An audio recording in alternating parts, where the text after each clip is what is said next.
On one gloomy day, in the old rundown and archaic town of Seaford, there lived an old mysterious bearded man that always kept to himself. Constant flooding and natural disasters that have been slowly eating away at the town have been worn down the small port of Seaford. He worked in the local bar and casino called Flounders. Mr. Lonetree has been working there for the last 20 years, and he always seemed to have a deep dislike toward his town.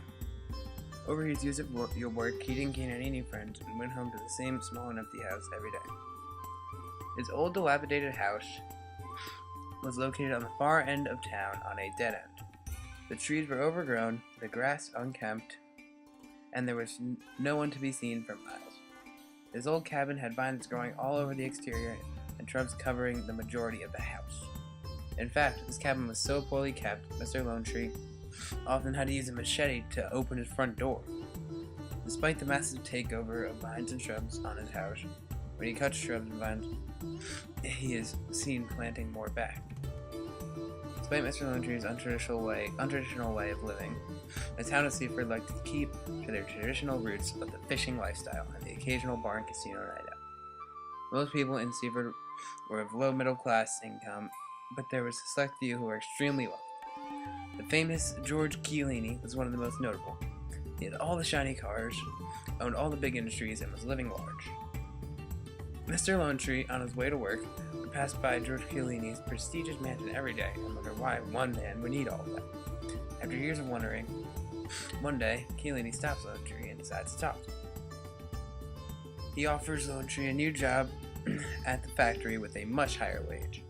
After this extensive conversation, Lonetree decides to take the job at the factory and see what it's like to earn a higher wage. He wakes up bright and early the next day and shows up for his brand new job right on time. As he pulled into the factory, he couldn't take his focus off the smog and fumes being emitted into the clear blue sky. Shortly after noticing these pollutants, he started shaking and sweating profusely. This sight triggered a troubling childhood memory. Lonetree remembered what the struggle was like back in his early years, living off of the land with his parents. They desperately searched for food every day, but the main source of food, enjoyment, and clean water came from Lake Hope. He and his family relied off this majestic body of water to survive, but in a quick 6 months, everything turned for the worse. They noticed a constant flow of dump trucks and bulldozers clearing the surrounding area and dumping polluted runoff into the beloved lake. Within a short week, Lonetree and his family couldn't live off the land anymore and were forced to move into town. As Lonetree strode by Chiellini, he looked at the factory workers with a savage stare and wanted more than anything to ruin their lives they so easily did. He knew he had promised Chiellini that he would be there, so he went in still shaking from what he had just witnessed.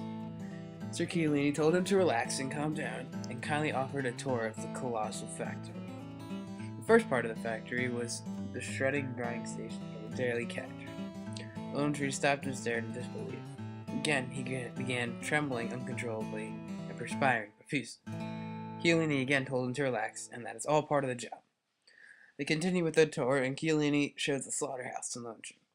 Hundreds of beautiful, majestic fish getting torn and sliced up for the sole purpose of being consumed by greedy humans. This was the last straw for Lonetree, who was still shaking from all these horrific sights. He stormed out of the factory and ran back to where he knew he would never bear witness to these horrible sights.